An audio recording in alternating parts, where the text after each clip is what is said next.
ఈ వీడియోలో మనం యామ్ అనే ప్రెజెంట్ బీ ఫామ్ను ఉపయోగించి ఇంగ్లీష్లో సెంటెన్సెస్ ఎలా చెప్పాలి, ఎలా రాయాలి అనే దాని గురించి నేర్చుకుందాము. యామ్ అంటే ఇప్పుడు ఉన్నాడు, ఇప్పుడు ఉన్నది అని తెలుగులో అర్థము. వ్యక్తుల, వస్తువుల, స్థలాల, ఆలోచనల, పరిస్థితిని గురించి చెప్పటానికి యామ్ అనే ప్రెజెంట్ బీ ఫామ్ను ఉపయోగించి సెంటెన్సెస్ చెప్తూ ఉంటాం అన్నమాట. దీని యొక్క స్ట్రక్చర్ వచ్చేసేసి సబ్జెక్టు ఐ.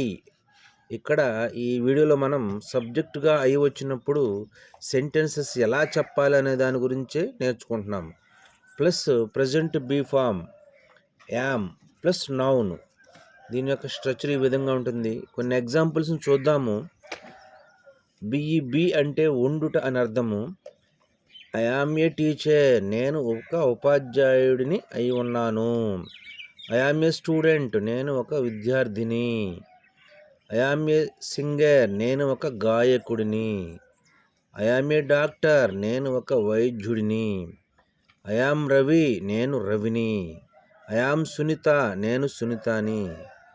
ఈ విధమైన సెంటెన్సెస్ మరికొన్ని మీరు ప్రాక్టీస్ చేసినట్లయితే ఈజీగా ఈ మోడల్ సెంటెన్స్ ఎలా చెప్పాలనే దాని గురించి ఈజీగా అర్థం చేసుకోగలుగుతారు. ఈ సెంటెన్స్ చెప్పడానికి కీవర్డ్స్గా వేటిని ఉపయోగించాలంటే now, at present, presently, at this moment, ఈ విధమైన కీవర్డ్స్ని ఉపయోగించి సెంటెన్సెస్ చెప్పాల్సి ఉంటుంది. స్ట్రక్చర్, దీన్ని ఫార్ములా కూడా అంటారు. ఒకసారి చూస్తే కనుక subject plus present be form plus నౌన్గా దీని యొక్క ఫార్ములా ఉంటుంది. Thank you for watching this video.